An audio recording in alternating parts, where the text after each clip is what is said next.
ఓం శ్రీ రామచంద్ర పరబ్రహ్మణే నమః. ఓం నమో వశిష్ఠ విశ్వామిత్ర వ్యాస వాల్మీకి సుఖాదిభ్యః. ఓం శుక్లాం భరధరం విష్ణుం శశివర్ణం చతుర్భుజం ప్రసన్నవదనం ధ్యాయేత్ సర్వవిఘ్నోపశాంతయే. ఓం నమో బ్రహ్మాదిభ్యో బ్రహ్మ విద్యా సంప్రదాయ కర్తృభ్యో వంశ ఋషిభ్యో మహద్భ్యో నమో గురుభ్యః. ఓం శ్రీరామో రామభద్రశ్చ రామచంద్రశ్చ శాశ్వతః రాజీవలోచన శ్రీమాన్ రాజేంద్రో రఘుపుంగవః. శ్రీ యోగ వాసిష్టము నిర్వాణ ప్రకరణము పూర్వార్థము.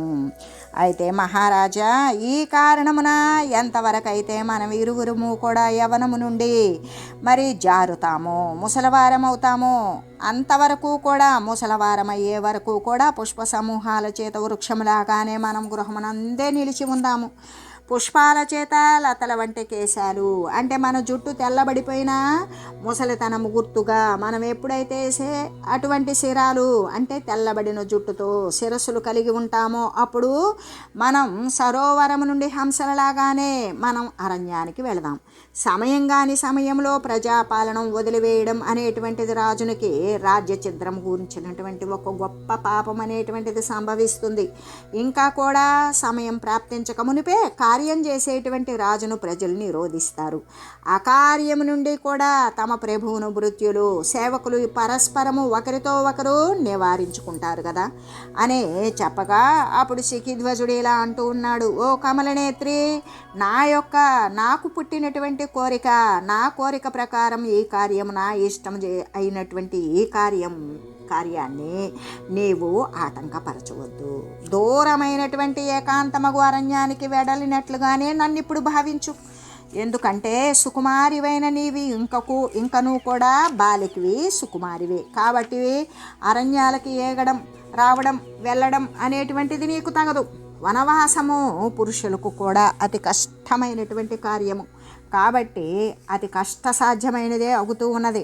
అరణ్యమునందు జనించినటువంటి పుష్పలతలు కఠినములై ఉన్నప్పటికీ కూడా శస్త్ర సమూహాలను ఎట్లు సహింపజాలవో అంటే అరణ్యంలో ఉన్నప్పటికీ కూడా పుష్పాలు లతలు చెట్లు ఇవన్నీ కూడా కఠినమైనటువంటి బాణాల ధాటికి తట్టుకోలేనట్లుగానే అలాగే కఠినములైనటువంటి అవయవాలు కలిగిన స్త్రీలు అయినప్పటికీ కూడా అరణ్యంలో నివసించడానికి అసమర్థులే అయి ఉంటారు. వారికి అంత సమర్థత ఉండదు. కాబట్టి ఉత్తమురాలవైన ఓ ప్రియ, ఈ రాజ్యాన్ని పాలిస్తూ నీవు ఇక్కడే ఉండు. ఎలాగంటే భర్త వెళ్ళిపోయిన తర్వాత కూడా కుటుంబ భారాన్ని వహించడం అనేది స్త్రీలకు వ్రతమై ఉన్నది. కాబట్టి నీవు రాజ్యపాలన చేయు అని చెప్పాడు అని శ్రీ వశిష్ఠ గురుదేవులు ఇత్యుక్త్వా దయితాం రాజా తామిందు వదనాం వసి ఉత్తస్తౌ స్నాతుమఖిలం దిన కార్యం చకారచ. కాబట్టి ఓ రామచంద్రుడా, జితేంద్రియుడగు ఆ రాజు ఇంద్రియాలను జయించాడు. ఆ రాజు చంద్రవదనయగు తన ప్రియురాలితో ఇలాగా చెప్పి తర్వాత స్నానం చేయడం కోసం లేచి దైవికమైనటువంటి కార్యాలు నెరవేర్చాడు. ఆ తర్వాత శిఖిధ్వజుడు ప్రజలందరినీ వదిలివేశాడు. మరి దుర్గమమైన అంటే చొరరానటువంటి అరణ్యాలకి వెళ్ళిపోయినట్లుగా సూర్య భగవానుడు ప్రజలందరి యొక్క క్రియలను వదిలి కూడా అస్తాచలానికి వెళ్ళిపోయాడు. ఆయన అరణ్యానికి పోయినట్లుగానే ఇంకా కూడా అరుణరాగియకు చూడాలా ఏం చేసింది, చీకటి పడిపోయింది. చూడాలా రాజభవనం నుండి బయలుదేరిన తన యొక్క పతిని అనుసరించింది. వెనుకనే వెడలినట్లుగా తన యొక్క వ్యాపక రూపాన్ని ఉపసంహరించింది. సూర్యప్రభ సూర్యుణ్ణి అనుసరించినట్లుగానే వెనకనే వెళ్ళి విభూతిని గంగను ధరించు ఈశ్వరుని ఆలింగనం చేసుకున్నట్లుగానే మరి అంటే విభూతి ధరించి గంగను ధరించినటువంటి ఈశ్వరుణ్ణి ఆలింగనం చేసుకున్నటువంటి యమునా నదిలాగానే భస్మము చేత ధూసరితమైనటువంటి తన ధూసరితమైనట్లున్నదైన ప్రపంచమున ఆ తర్వాత శ్యామవర్ణముగా రాత్రి అంటే బాగా చీకటి పడిపోయింది.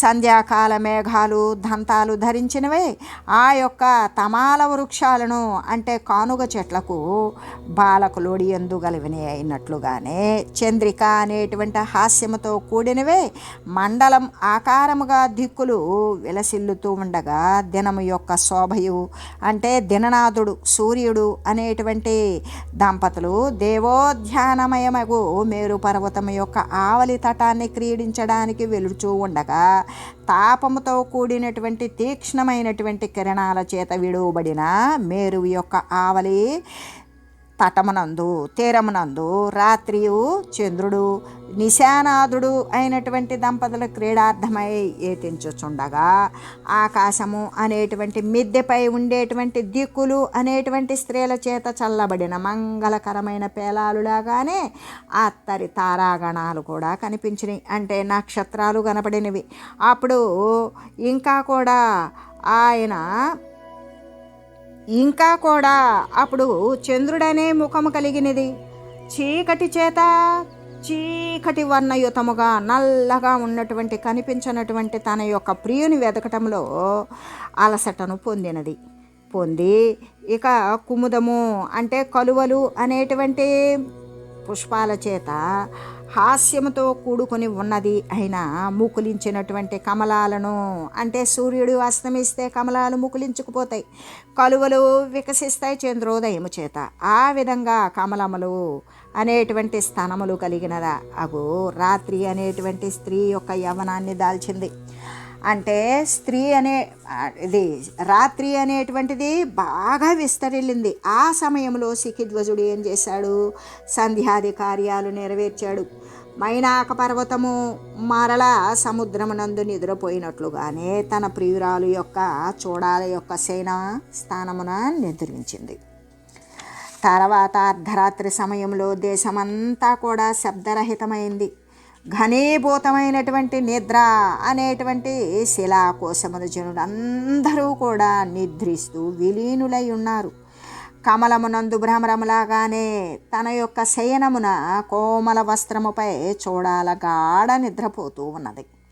అలా నిద్రపోతూ ఉండగా తూర్పు దిక్కున రాహువు యొక్క ముఖము అంటే చంద్రప్రభను మెల్లమెల్లగా కూడా వదిలివేసినట్లుగానే శిఖిధ్వజుడు నిద్రిస్తూ ఉన్నటువంటి తన ప్రియురాలు అయినటువంటి చూడాలకును వదిలివేశాడు. దేని యొక్క అర్ధభాగమున తన ప్రియ నిద్రిస్తూ ఉన్నదో అటువంటి చెంచల వస్త్రంతో కూడినటువంటి శయన స్థానము నుండి లక్ష్మీ శోభతో కూడినటువంటి చెంచల తరంగయుక్తమే అయినటువంటి క్షీరసాగరము నుండి విష్ణు భగవానుడు లేచినట్లుగానే రాజు లేచాడు. లేచి చోరులు మొదలైనటువంటి దుష్ట జనాల యొక్క నిగ్రహార్థం, అంటే చోరులను పట్టడానికి, దుష్ట జంతువులను, దుష్టులైనటువంటి మనుషులను శిక్షించడానికి కూడా వారిని నిగ్రహించడం నిమిత్తం రాత్రి సంచారము అనేటువంటి కార్యం వీరుల ద్వారా గూఢచారుల ద్వారా జరుగుతుంది. ఆ వీరుల కార్యము అనుసరించడానికి నేను వెడలుచూ ఉన్నానని చెప్పి తన యొక్క సేవకులని అచ్చటని నియోగించి నిస్పృహుడగు ఎటువంటి రాజ్యస్పృహ లేనటువంటి ఆ రాజు నగరము నుండి బయటకు వెడలిపోయాడు. తనకడ్డు వచ్చినటువంటి సేవకులకు ఏం చెప్పాడు అంటే, చోరులను, దుష్ట జంతువులను, దుష్టులను, దుష్టమైన మనస్తత్వంతో ఉన్నటువంటి పిశాచాలను వారిని కూడా నిగ్రహించే నిమిత్తం నేను రాత్రి సంచారం చేస్తూ ఉన్నాను వీరులలాగా అని సేవకులకు చెప్పి తను రాజ్యమునందు ఇష్టం లేకుండా రాజ్యాన్ని వదిలి బయటకు వెడలిపోయాడు. రాజ్యలక్ష్మీ నమస్తుభ్యామిత్యుక్త్వా మండలాద్గతః వివేశౌఘ్రామరణ్యాని మీకు నదైవార్ణవం. ఓ రాజ్యలక్ష్మి, నీకు నమస్కారము అని చెప్పాడు. అతడు తన రాజభవనాన్ని వదిలివేశాడు. మరి ఇంకా నదము అంటే నదులు గనక మహాసముద్రాన్ని ప్రవేశించినట్లుగానే ఆయన ఒక భయంకరమైనటువంటి మహా అరణ్యమున ప్రవేశించాడు. ఏం చేశాడు అంటే, ఓ రాజ్యలక్ష్మి అని తన రాజ్యానికి ఒక నమస్కారం చెప్పాడు. అతడు తన రాజ్యాన్ని వదిలివేశాడు. నది గనక మహాసముద్రమునందు ప్రవేశించినట్లుగానే ఒక భయంకరమైనటువంటి మహా అరణ్యమునందు ప్రవేశించాడు. ఇలాగా ఘనీభూతమైనటువంటి అంధకారము చేత, అంధకారము చీకటి ఎలా ఉన్నది అంటే ఘనీభవించి ఉన్నది. అర్ధరాత్రి సమయం, లతల చేత పరిపూర్ణమై ఉన్నది. క్షుద్ర జంతువుల చేత కర్కశమైనటువంటి ఆ మహారణ్యాన్ని దాటడానికి అతనికి ఆ రాత్రి గడిచిపోయింది. అయితే ప్రాతకాలమైంది. మరలా కూడా ఆ దినమంతా ఒక విశాలమైనటువంటి శూన్యమైన అరణ్యంలో పోతూ ఉన్నాడు. సూర్యభగవానుడు అస్తాచలమున విశ్రాంతి పొందు సమయమున ఒకానొక వనభూమిపై తాను కూడా విశ్రమించాడు. ఏ విధంగా అంటే ఆ అడవిలోనే ఒక భూమి మీద తాను కూడా విశ్రాంతిని పొందాడు. సూర్యుడు అదృశ్యుడు కాగా అక్కడ స్నానం చేశాడు, సంధ్య వార్చుకున్నాడు. ఈ స్నాన సంధ్యాది కృత్యాలను నెరవేర్చి అక్కడ దొరికినటువంటి కొన్ని ఫలాలను భుజించాడు. ఆ రాత్రి గడిపివేశాడు. పునఃప్రాతః పురాణ్యుశ్చైర్మండలాని గిరీన్నదీ జవల్లుద్గంగియామాస రాజా ద్వాదశ శర్వరీ. మరలా కూడా ప్రాతకాలమైంది. ఆ తర్వాత బయలుదేరి వేగంగా వెళ్ళిపోతూ ఉన్నాడు. గొప్ప గొప్ప పురాలను, మండలాలను, పర్వతాలను, నదులను అలాగా 12 రోజులలో అవన్నీ కూడా దాటివేశాడు. ఆ తర్వాత జననివాసానికి అతి దూరంగా ఉన్నటువంటి మందర పర్వతం యొక్క తటము మీద వర్తించేటువంటి మనుజులకు చొరరానటువంటి ప్రదేశము ఒక అరణ్యం ఒక దానిని పొందాడు. ఆ అరణ్యానికి వెళ్ళాడు. ఆ అరణ్యం ఎలా ఉన్నది అంటే శబ్దంతో కూడి ప్రవహిస్తూ ఉన్నటువంటి జలము కలిగిన నడబావుల చేత మహాబలముతో కూడుకొని వనర్పబడినటువంటి వృక్షాలు కలిగి ఉన్నది. పూర్వకాలం యొక్క ద్విజులు అంటే ఆ యొక్క బ్రాహ్మణుల యొక్క ఆశ్రమాలను జ్ఞప్తికి తెచ్చేటువంటి పురాతన వేదికలు కలిగి ఉన్నట్లుగా ఉన్నది. అంతేకాదు ఇంకక్కడ క్షుద్రజీవులు అనేటువంటివి, భక్షక జీవులు అనేటువంటివి లేనిదిగా ఉన్నది. సిద్ధుల చేత సేవింపబడినటువంటి లతాగృహాలతో కూడి ఉన్నట్లుగానే అంటే ప్రాణుల యొక్క జీవికకు ఉపయోగించేటువంటి ఫలాల చేత పైనుండి క్రింది వరకు కూడా పరిపూర్ణమైనటువంటి వృక్షాలు, లతలు కలిగి ఎలా అంటే అందంగా సురక్షితంగా విరాజిల్లుతూ ఉన్నది.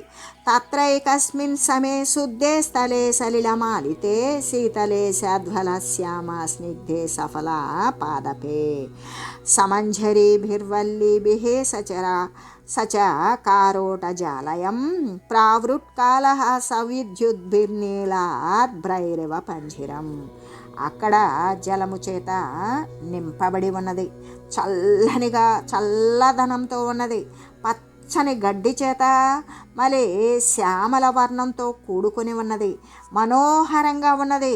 ఫలాలతో నిండిపోయినటువంటి వృక్షాలతో కూడి ఉన్నది. అటువంటి ఒక స్థానమునందు వర్షాకాలమున మెరుపులతో కూడినటువంటి మేఘాల చేత పంజరము నిర్మింపబడినట్లుగానే ఈ నూతనమైనటువంటి చిగుళ్లతో కూడుకొని లతల చేత ఆ రాజు ఒక పర్ణశాలను నిర్మించుకున్నాడు. అక్కడ సౌమ్యమైన సులలితమైనటువంటి ఎదురుదండము, ఫలాలు, భోజన పాత్ర, పూజా పాత్ర, పుష్పపాత్ర, కమండలువు, రుద్రాక్షమాల, శీత నివారణ కోసం ఒక బొంత, ఆసనము, మృగచర్మము అనేటువంటి ఈ పదార్థాలన్నింటినీ తీసుకొచ్చి రాజు తన కుటీరం నందు స్థాపనం చేశాడు, తెచ్చిపెట్టుకున్నాడు. బ్రహ్మదేవుడు తన యొక్క జగద్వ్యవహారానికి కావలసిన వస్తువులన్నింటినీ కూడా సమకూర్చుకున్నట్లుగానే ఇంకా కూడా తాపసుల యొక్క కార్యాలకు యోగ్యములైనటువంటి వస్తువులు అన్నింటినీ కూడా అతడు తన కుటీరమున తెచ్చి సమకూర్చుకొని ఉంచాడు. సంధ్యాపూర్వం జపం ప్రాతః ప్రహరే సా తదా కరోత్ పుష్పోచ్చయం ద్వితీయే తు స్నానం దేవార్చనం తతః పశ్చాద్వన ఫలం కించిద్వనకందం విసాది చ భుక్తా జప్య పరో భూత్వా నినాయైకో నిశాంవసి. ఆ రాజు ఆ రోజందలి మొదటి జామున ప్రాతః సంధ్యాపూర్వకమున జపము చేస్తాడు. అలా రెండవ జామున పుష్పాదులను పుష్పాలు తీసుకొచ్చి సంచయం చేస్తాడు. ఆ తర్వాత 3వ జామున మరలా స్నానము, దేవతార్చన మొదలైనటువంటి కార్యాలను చేస్తాడు. 4వ జామున వనములో ఉన్నటువంటి ఫలాలను, కందమూలాదులను, కమండల దండాదులను కొన్ని భక్షించి జపతత్పరుడై రాత్రిని గడుపుతాడు. ఈ విధంగా అంటే ఓ రామచంద్ర, ఇలాగా మందరాచలము యొక్క ఆ మందర పర్వతము యొక్క తీరమునందు నిర్మింపబడిన పర్ణశాల యందు స్థితుడై మాలవదేశ రాజు అయినటువంటి శిఖిధ్వజుడు మరి ఎటువంటి బాధను పొందకుండా దుఃఖరహితుడై ఆయన జపము, తపము మొదలైన వాటిని చేస్తూ చాలా దినాలు గడిపివేశాడు. తన యొక్క నూతన రాజ్య విలాసాలు వేటిని కూడా అతడు ఎప్పుడూ కూడా స్మరించలేదు. ఎలాగంటే వివేకమున హృదయమున స్ఫురించింది. వివేకము హృదయమును స్ఫురింపగా రాజ్య సంపదలు ఇంకా ఏ దరిద్రుని చిత్తమునైనా సరే హరింపగలుగుతాయా, స్మరింపగలవా? కాబట్టి అవి హరింపవు అనేటువంటి భావం అని తెలియజేస్తూ శిఖిధ్వజస్య వైరాగ్యం చూడాలా శ్వాసనం వనే నిశచైకస్య నిర్యాణం మందరే స్థితిరీర్యతే అని చెబుతూ, అంటే శిఖిధ్వజుని యొక్క వైరాగ్యము, ఆయనకు కలిగినటువంటి విరక్తి తత్వము, వనమునందు అంటే ఆ యొక్క అరణ్యమునందు చూడాల యొక్క ఆశ్వాసనము, రాత్రి శిఖిధ్వజుడు వెళ్ళిపోవడము, మందర పర్వతంపై అతను ఉన్నటువంటి స్థితి మొదలైనటువంటి విషయాలను గురించి వర్ణించి చెబుతూ, ఈ నిర్వాణ ప్రకరణమునందు చూడాలోపాఖ్యానమున శిఖిధ్వజ ప్రవధ్యము అనేటువంటి దానిని వర్ణిస్తూ శ్రీ వశిష్ఠదేవులు ఇంకా ఇలా చెప్తూ ఉన్నారు. ఏవం శిఖిధ్వజ పూర్ణమటికాయం వనే స్థిత ఇదానీం శృణు చూడాలా సాకిం కృతవతి గృహే. ఓ రామచంద్ర, ఈ విధంగా వనమునందు శిఖిధ్వజుడు సర్వవస్తు పరిపూర్ణమైనటువంటి తన యొక్క కుటీరమునందు ఉన్నాడు. అలా ఉండగా అక్కడ చూడాలా తన యొక్క గృహమును ఏమి చేసిందో విను. అంటే ఆయన శిఖిధ్వజ మహారాజ్ ఏం చేశాడు అంటే సర్వవస్తు పరిపూర్ణమైనటువంటి తన కుటీరమే అందే ఉన్నట్లుగానే ఆయనకు కావలసిన జపతపాదులను గురించి కావలసిన వస్తువులను సమకూర్చుకొని ఆయన చేసేటువంటి క్రియలు చేస్తూ తన కుటీరమునందు ఆ విధంగా కాలం గడుపుతూ ఉండగా అక్కడ రాజ్యమున అంతఃపురమున ఉన్నటువంటి చూడాల తన యొక్క గృహమును ఏమి చేసిందో తెలియజేస్తాను వినము. తత్రార్ధరాత్ర సమయే దూరం యాతే శిఖిధ్వజే హరిణి గ్రామ సుప్తేవా చూడాలా బుబుదే భయాత్. అక్కడ అర్ధరాత్రి యందు శిఖిధ్వజుడు దూరంగా వెడలిపోయాడు కదా.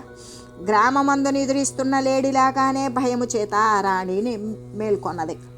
పతి చేత అంటే భర్త చేత త్యజింపబడిన చూడాలా అప్పుడు సూర్యుడు లేనిదై అంటే అపూర్ణమైనటువంటి చంద్రునితో, అక్కడ చంద్రుని యొక్క వెలుగు కూడా పూర్ణంగా లేదు, మసక వెలుతురుతో కూడి ఉన్నటువంటి శోభారహితమైనటువంటి ఆకాశం లాగానే తన యొక్క పడక స్థానము, శయనస్థానం అనేటువంటిది శూన్యంగా చేసింది.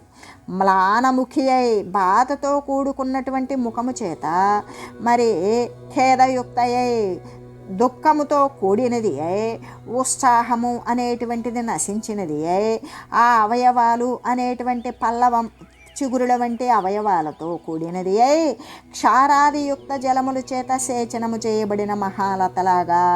ఎలాగంటే మరి కటువైనటువంటి కఠినంతో కూడినటువంటి జలాల చేత తడిపినటువంటి మహాలత వాడిపోయినట్లుగానే శయనస్థానము నుండి అప్పుడు ఆమె పడుకున్న ప్రదేశం నుండి ఆమె లేచింది. బాధతో కూడుకొని ఉన్నది, ప్రసన్నంగాను విమలంగాను లేక ఉన్నది. మంచు చేత ఆవరింపబడి మలినముగా ఉన్నటువంటి దినశోభ లాగానే ఆమె అప్పుడు ఉన్నది. ఏ విధంగా అంటే మంచు చేత ఇబ్బంది పడినటువంటి తామరలాగానే ఆమె దినశోభ లేకుండా సూర్యుని యొక్క కాంతి లేకుండా ఉన్నట్లుగానే ఉన్నది. క్షణకాలము తన శయ్యపై కూర్చున్నది. చింతతో నిండిపోయింది. ఆమె ఇలా ఆలోచించింది, ఆహా, దుఃఖకరమైన విషయము. తన భర్త రాజ్యాన్ని వదిలాడు కనుక నేను ఇప్పుడేమి చేయాలి? నేను కూడా నా పతి సమీపానికి పోతాను. ఎలాగంటే శాస్త్రమందు పతియే స్త్రీకి ప్రథమ శరణ్య స్థానముగా విధింపబడి ఉన్నది కాబట్టి ఈ ప్రకారంగా విచారించింది. భర్త సమీపానికి పోవడానికి చూడాల లేచింది. కిటికీల మార్గము నుండి బయలుదేరింది. ఆకాశమును పొందింది. శూన్యములోకి పయనించింది. రెండవ చంద్రుడేమో అన్నట్లుగానే సిద్ధ సమూహానికి భ్రాంతిని గొలుపుచు ఆ యోగిని ఆకాశ మార్గమున పరిభ్రమించింది. ఆ తర్వాత ఖడ్గధారి అయి జనుచు నిర్జనమైనటువంటి స్థానమున బేతాళములాగా సంచరిస్తూ ఉన్నటువంటి తన పతిని చూసింది. అక్కడ చాలా చాలా దాటి వెళ్ళిపోయింది. తన భర్త ఉన్న ప్రదేశానికి వెళ్ళింది. అక్కడ ఏ విధంగా అంటే ఇక్కడ ఖడ్గధారి అయి వెళుతూ ఆమె ఖడ్గాన్ని ధరించింది. నిర్జన స్థానమున బేతాళం లాగానే సంచరిస్తూ ఉన్న అంటే పిశాచం గనక జనులు లేని ప్రదేశంలో సంచరిస్తూ ఉన్నటువంటి తన భర్తను చూసింది. ఆకాశ కోశమున ఉన్నది అంటే ఆ శూన్యమునందే ఉన్నది. ఆ ప్రకారంగా తన భర్తని శూన్యమునందే ఆకాశము నుండే చూస్తూ ఉన్నది. అప్పుడు ఆమె అతని యొక్క భవిష్యత్తును గురించి పూర్ణంగా ఇలా ఆలోచన చేసింది. ఏమని అంటే యథా ఏవ యథా యత్ర యావత్ కార్యం యథోదయం యథా చ నిర్వృతి స్పారా గంతవ్యా తేన రాఘవ. ఓ రాఘవ, ఎలాగా ఎట్లు ఏ నిమిత్తము చేత ఏ దేశకాలములందు ఎటువంటి క్రియ చేత అతనికి అభ్యుదయము అభివృద్ధి పొందుతుందో జ్ఞానము, ఏ ప్రకారం అతనికి నిరతిశయ బ్రహ్మానంద ప్రాప్తి జరుగుతుందో అదంతా కూడా యోగ బలము చేత ఆమె వీక్షించింది, చూసింది. యోగ బలము చేత ప్రత్యక్షంలాగా ఉన్నది. తన భర్తకి అవసరమైనటువంటి భౌతవ్యమై కనపడుతూ ఉన్నటువంటి ఏదైతే ఉన్నదో ఆమె దానిని చూసింది. దానికి అనుకూలంగా ఆచరించడం గాను అప్పుడు తన గమనము నుండి నివర్తించింది. మళ్ళీ తను వెనక్కి మరలింది. నా యొక్క గమనము ఇప్పుడు కాదు, చాలా కాలం అయిన తర్వాతనే నేను భర్త సమీపానికి పోవలసి ఉన్నది. ఈశ్వరుని యొక్క నియతి యొక్క నిశ్చయము ఇదే అయ్యున్నది అని ఇలా విచారించింది. ఇది సంచింత్య చూడాలా ప్రవిశ్యాంతః పురం పునః సుష్వాపాశయనే శంభోహ శిరసి వైంధవీ కళ. ఇలా విచారించి చూడాల మరలా కూడా అంతఃపురంలో ప్రవేశించింది. శివుని యొక్క శిరముపై చంద్రకళలాగానే తన యొక్క మరి శయన స్థానమునందే తను పరుండి ఉన్నది. కేనచిత్ కారణేనాసౌ గతః సంప్రతి భూపతి ఇది పౌరం జనం సర్వమాశ్వాస్య తిష్ట దంఘన. ఏదియో విశేషమైనటువంటి కారణము చేత రాజు ప్రవాసానికి వెళ్ళారని ఆ ప్రకారంగా చూడాల నగరవాసులు అందరికీ కూడా సర్వ ప్రజా గణాలకు అందరికీ కూడా చెప్పింది. అలా చెప్పినది వారలను ఓదార్చి ఆమె నివసించసాగింది. రాజ్యం రక్షభర్తుస్తత్క్రమేణ సమదర్శనాత్ యథాకాలేన కేదారం పక్వం కలమగోపికాః. కాలక్రమమున పరిపక్వమైనటువంటి ధాన్యాన్ని క్షేత్రపాలిని సంరక్షించినట్లుగానే చూడాల కూడా ఏం చేస్తుంది, సమమైనటువంటి దృష్టి చేత తన భర్త యొక్క రాజ్యాన్ని క్రమరూపమున పాలిస్తూ ఉన్నది. ఎలాగంటే అచ్చోట ఏదియో విశేషమైనటువంటి కారణం చేతనే రాజు విదేశము ప్రవాసానికి వెళ్ళవలసి వచ్చినది అనే చూడాల మహారాణి నగరవాసులందరికీ సర్వ ప్రజాగణాలకు కూడా తెలియజేసింది. వారులను ఓదార్చింది. అలాగే ఓదార్చి ఆమె నివసించసాగింది. కాలక్రమంలో పరిపక్వమైనటువంటి ధాన్యాన్ని క్షేత్రపాలిని సంరక్షించినట్లుగానే చూడాల కూడా ఏం చేసింది అంటే సమదృష్టి చేత తన భర్త యొక్క రాజ్యాన్ని క్రమరూపంలో పాలిస్తూ ఉన్నది.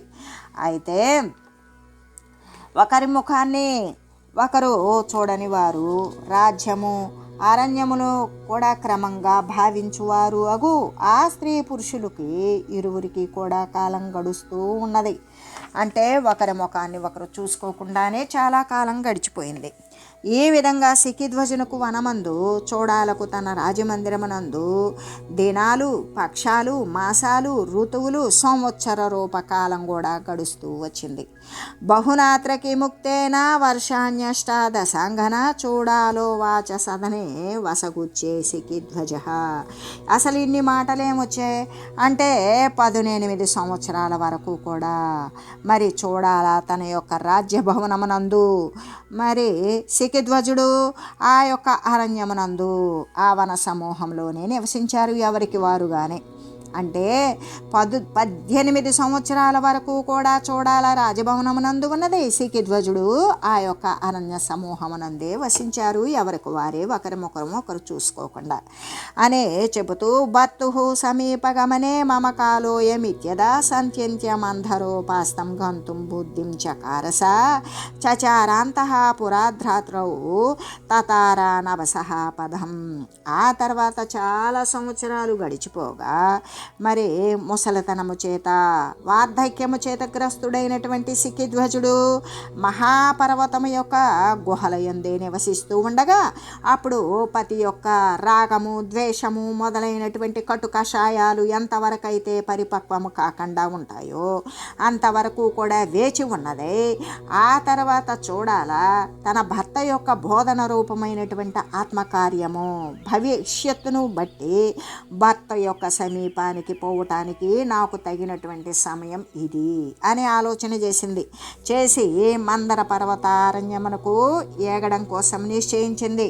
రాత్రి యందు తన యొక్క అంతఃపురము నుండి బయలుదేరింది, ఆకాశ మార్గమున ఎగసిపోయింది. ఏ విధంగా అంటే భర్త యొక్క సమీపానికి పోవడానికి నాకు తగినటువంటి సమయం అని ఆలోచన చేసి మందర పర్వతం అనేటువంటి అరణ్యాలకి వెళ్ళడానికి నిశ్చయించుకున్నది. రాత్రి అంతఃపురమున ఉండి కూడా బయలుదేరింది. ఆకాశ మార్గాన ఎగిరిపోతోంది. ఆకాశ మార్గాన ఎగిసిపోయి వాయుమండలం గుండా ఆమె వెళుతోంది. ఆకాశ మార్గాన పోవచ్చు ఆమె కల్పవృక్షం యొక్క వస్త్రాల చేత కప్పబడి ఉన్నటువంటి లాగాను, రత్న సమూహాల చేత అలంకరించుకున్నట్లుగాను, నందనవన నివాసినుడు అయినటువంటి తన యొక్క ప్రియులందు అనురక్తులు అయిన సిద్ధుల అప్సరసలను చూసింది. ఇంకా కూడా చంద్రఖండమును స్పృశించున్నటువంటి హిమబిందువులను వర్షించేటువంటివి, ఉత్తమమైనటువంటి సిద్ధుల చేత గ్రహింపబడేటువంటి సుగంధాలు గలవి అయిన వాయువులను కూడా తాకింది. అట్లా ఆకాశ మధ్యములో వెళుతూ ఆమె చంద్రబింబము అనేటువంటి అమృత సముద్రము యొక్క మహాతరంగ సమూహాలతో కూడినటువంటి నిర్మలమైనటువంటి వెన్నెలను కూడా అంటే చంద్రకిరణాలను కూడా చూసింది. అలాగే మేఘమండలమున పోవచ్చు మేఘాల యందు సంలగ్నమై ఉన్నటువంటి మేఘపంక్తి నుండి వియుక్తము కానిది అయినటువంటి విద్యుత్ సమూహాన్ని మళ్ళీ కూడా చూసింది.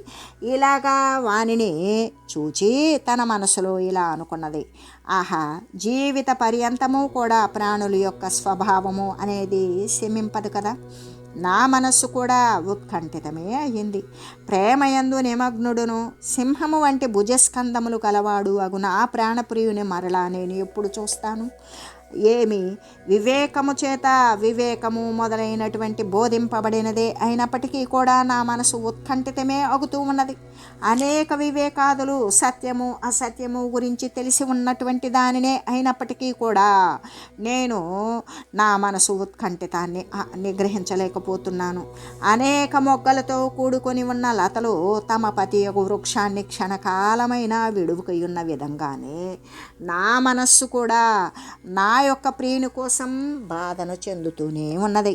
ఇంకా కూడా సిద్ధుల యొక్క అభిసారిక తన పతి సమీపానికి పోవుచున్నట్లుగానే నేను కూడా నా ప్రాణనాథుని చెంతకి ఎప్పుడు చేరతాను? ఈ మెల్లని గాలులు, ఈ చంద్రకిరణాలు, ఈ వన సమూహాలు నా మానసాన్ని ఉత్కంఠితమే చేస్తూ ఉన్నవి. ఓ అగ్నిచిత్తమా, వ్యర్థమైనటువంటి ఆడంబరముతో కూడి ఎలా ఉన్నావు? ఓ సాధు చిత్తమా, ఆకాశములాగానే నిర్మలమైన నీవు, నీ యొక్క వివేకము ఎక్కడికి పోయింది? కాదు సఖి, అది నీ దోషము కాదు. ఎలాగంటే నీవు నీ పతికై ఉత్కంఠితవే అగుచూ ఉన్నావు. ఓ చిత్తమా, నీవు కూడా అట్లాగే ఉత్కంఠితమై ఉండము. దాని చేత నాకేమి అని ఇలా చూడాలక విచారిస్తూ ఆమె ఆకాశ మార్గమున పయనిస్తూనే ఉన్నది అని తెలియజేస్తూ, ఓం మంగళం శ్రీ గురుదేవాయ మహనీయ గుణాత్మనే సర్వలోక శరణ్యాయ సాధురూపాయ మంగళం. ఓం మంగళం కోసలేంద్రాయ రామాయ రామభద్రాయ చక్రవర్తి తనూజాయ సార్వభౌమాయ జానకీ వల్లభాయ శ్రీరామచంద్రాయ మంగళం. ఓం తత్సత్.